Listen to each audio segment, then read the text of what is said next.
What is Love? Part 2. What was supposed to be an awesome summer, having fun before college, didn't turn out quite the way I expected. My parents' divorce was draining for me emotionally. They were on better terms now, but they weren't exactly kind to one another. I refused to pick a side, of course, because I loved them, and I couldn't deal with it emotionally. Luckily, I had George to help me through it. He was my pillar when I had anxiety or dark thoughts. Often, divorce has the worst impact when there is a child involved. George helped me by distracting me from everything that was going on in my life. I spent more time with him than anyone else. He got me into working out because he believed that exercise was a great stress reliever, and I guess that was true. I grew to be very dependent on him. During our senior year, we didn't spend as much time together as we wanted to, due to being busy. But now we were spending time together nearly every day. At first, I felt guilty about leaving my mother home alone so much, but she assured me that she needed some time.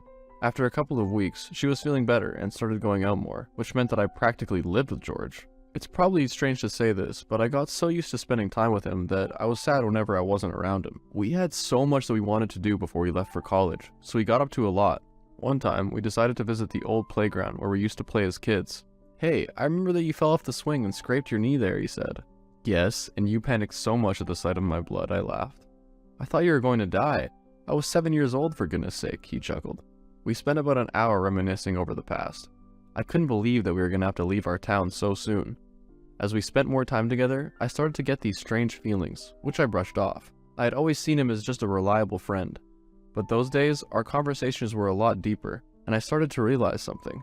He connected with me on a deeper level than most people, but I chased those thoughts out of my mind as soon as I had them. My thoughts on love had not changed, and were not planning to change. One morning I woke up next to him, and felt that his arm was over me. I couldn't explain the strange feeling of feeling protected that I had. I didn't remove his arm. I just waited for him to wake up. "What do you want to do today?" I asked him. "Stay in bed? I feel so lazy," he groaned. "There will be no such thing. Let's go for a run." "Then will you come to see my father?" I asked him. He nodded without skipping a beat. He was so loyal to me, and I didn't deserve it. When he removed his arm from over me, I felt a little bit colder, but I didn't think too much of it. We got dressed, and we visited my father at David's house. I didn't tell him that I was coming though. I wanted it to be a surprise. When we knocked, there was no response for a while. Then suddenly the door opened to reveal David, who was half naked. I apologized and said I would come at a different time. Then my father emerged from behind David. It took 2 seconds of looking between them to actually figure out that something was going on. Of course, I was freaked out. I had so many questions for my dad, and I wished that I had called before coming to his place. After George managed to calm me down, my dad managed to explain himself. He told me that he had always thought he was bisexual, but did not act on it. When my parents' marriage was falling apart, and Dave, who was gay, took him in, he started to develop feelings for him. I was taken aback that my father still chose to love even with what happened with mom. But that didn't change my mind about love. But I had no problem with my father being bisexual. I was just glad that he was happy. That got me thinking about my sexuality as well, and the feelings that I'd been experiencing with George. I packed those thoughts to a very far place in my mind. Knowing me, I would drive myself insane thinking about it. When we were coming back though, I felt a sudden urge to hold George's hand. He held my hand without hesitation or question, which meant so much to me, because holding him, or being in close proximity to him, calmed me sometimes. It was my little secret that I would tell no one, of course. I didn't have the energy for anyone else, so we went to his place and played games for a very long time. We ended up talking till the middle of the night.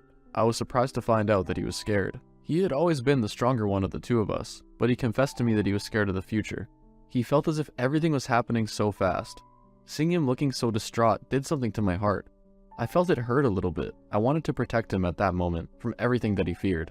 I brought him in for a hug and reassured him that everything was going to be fine. I've never been one for displaying affection, but somehow, when I was with him, those rules I had put on myself didn't apply. I heard a voice in my head, telling me to be careful with my heart. Caring so much for someone would only get me hurt. But he was just my best friend, was he not? Or was that what I'd been telling myself? As he got closer to me, the intense feelings that I'd been getting got stronger. Suddenly, I pushed him away. Luckily, I just realized what I was doing. I was letting someone get close to me, and they would only hurt me, or I would hurt them, whichever came first with love. The look on his face was one of hurt. I apologized and lied to him, saying that I had just gotten a cramp, and he smiled, that beautiful smile, while forgiving me. I felt terrible, like I was a villain of some sort. Maybe I was. I wanted to make him feel better for what I had done to him, so I pulled him in closer for a hug, but my lips brushed against his cheek, and I felt fire. Never had I felt such a thing before. I couldn't handle it. I said that I wanted to go to bed because I was tired, and he was okay with it. The next morning, I told him that I wanted to go and see my mama that day. Part of the reason why I was going to visit her was because I wanted to avoid him so badly. Whenever I looked at him, I was struck by those confusing feelings. I hated that I was feeling like that. My heart was made of stone. I didn't feel anything. My past relationships had proven that. When I got home, my mom was there, and she was baking some cookies. It had been several days since I had last seen her, but she looked as if she was very happy. In all my life, I'd never seen her so happy before. I was alarmed, to say the least. I asked her about it, of course, and that was when she told me that she'd just gotten into a relationship with a new man. I was surprised. Just like my dad, she had managed to move on from their marriage easily, and just like him, she was willing to give love another chance. Suddenly, all my theories about love started not to make so much sense anymore. Maybe I just had not found the right person yet? What was I even talking about? Love was elusive to me. Everyone else but me had fallen in love already, and I was the fool that love skipped. I spent the rest of the day with her.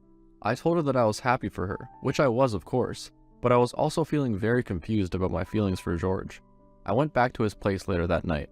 He had gotten us some alcohol, and we spent the night drinking and just distracting ourselves from everything. But I had the lingering feeling to want to touch him, and feel how he felt with me. It got stronger as the night progressed. I got a bit tipsy and started contemplating doing something. What could go wrong if I felt what his skin felt like against mine? I was unable to love anyways. Surely it was just experimenting, right? But his feelings... I gave in to my lust, and I started to move closer to him. "There is something I've always wanted to do," I said as I touched him. He looked at me in surprise, but I could see something stirring in his eyes. "Then do it," he said softly. I decided that there was no turning back. I was honestly tired of life, and just needed to be lost in someone. Maybe I would love it. Maybe I would hate it. Who knew? I tilted his chin upwards and leaned down, brushing my lips on his. I felt a tingle. I leaned further in, and I kissed him harder. He gasped and pulled my hair.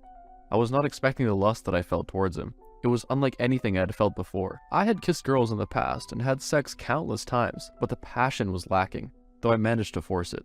And that phantom passion was what I expected to feel with him when we kissed, but I had been so damn wrong.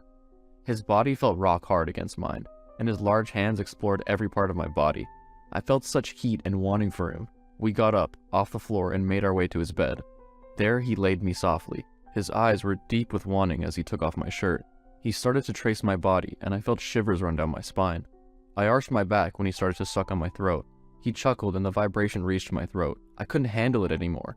I'd been looking for such a physical reaction to someone else's body for such a long time, and I never got it. But with him, it was possible. At the back of my mind, though, there was a voice asking me what the hell I was doing, and how I was going to deal with this when I was sober. But I told that voice to shut up.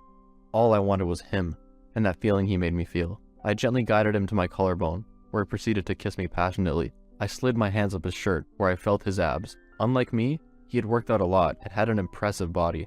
I took off his shirt and threw it. Who knows where it landed? His hands made their way to my manhood, and I felt myself getting harder. Then he showed me just how good he was with his hands. He stopped after I had been satisfied, but I was not quite yet done with him. I didn't want that feeling I had for him to go away. "I need more," I said.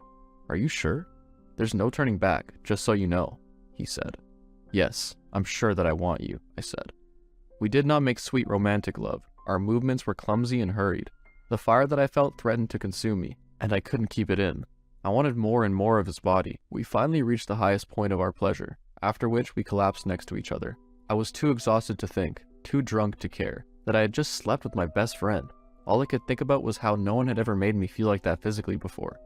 I turned and looked beside me and noticed that he was already sound asleep, and I was awake with my thoughts. I knew then that there would be no turning back, no matter what happened the next day. I had not been imagining things. There was something there between us, something which had been blooming all summer, and I was scared. Even if I really was falling for him, I couldn't possibly survive another failed relationship. I fell asleep with those thoughts running through my mind. The next morning, I woke up and he was already awake, looking at me with an expression which he never had before. But I liked the way that he was looking at me. Something in my heart was moved, in a place I never knew existed before. His hand found mine, and it felt right. In the past, I could barely tolerate physical affection from my partners, but he made me feel so different. I wanted to lie there with him, forever, feeling safe. "What do we do now?" he asked me. I dreaded that question, because I didn't want to get out of our little cocoon, but I knew that I owed him an answer. "Last night was amazing," I smiled. "Do you regret it?" he asked. "No, I don't. I'd never felt like that before," I smiled. "So what does that mean?" he asked me. I wondered the same. With him, I had feelings for the first time in my life, and the attraction I felt towards him was unreal. Surely this meant something. It all came to me in a wave. The answer had been right there all my life. He had been there, loving me for who knows how long, and I had thought of love as a fallacy. "Forgive me for taking so long," I said. "Hey, don't worry about that," he said, caressing my hair. It was clear as I looked into his eyes that I had done what I had promised not to. I had thought that I would never find myself at the mercy of someone else, and that my heart would remain caged and unloved. But I had failed to see his love for so long. It was in him taking care of me in the darkest moments of my life, enduring me giving up on love. And he never thought he had a shot. "You were right in front of me, love," I said. I was astonished. Now I knew why I had failed in relationships with girls in the past. My grave error had been to dismiss love. I had been looking for it in the wrong place. I never felt the way that he made me feel, like no other. I knew that I was gay.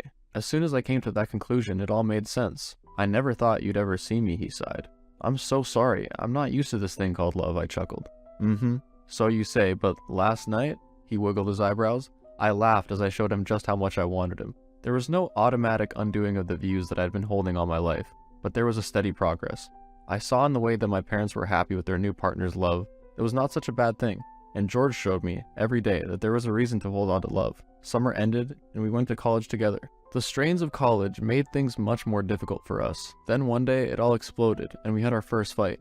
It was over how I missed a date, and I didn't let him know that I would not be coming. I was scared that he would break up with me, after finding out that I was no good. But the fight wasn't as bad as I thought. He spoke to me calmly about his feelings, and gave me a chance to voice my concerns. Of course, every fight wasn't as peaceful as that, but they made us stronger, every day. And through all the not-so-pretty fights, I overcame my fear of my relationship failing. My parents helped as well. Both they and his were very supportive of our relationship. Through being with him, I learned that love does not always find you, that you could be looking for love in the wrong place. Having a fear of love is okay. You will get broken, and mended. Life will carry on, but you should open your heart to love, for it is not the villain in your life. It is what will heal you. It healed me, in so many ways that I can't even begin to fathom. George had been right about love being the most beautiful thing in the world. The end.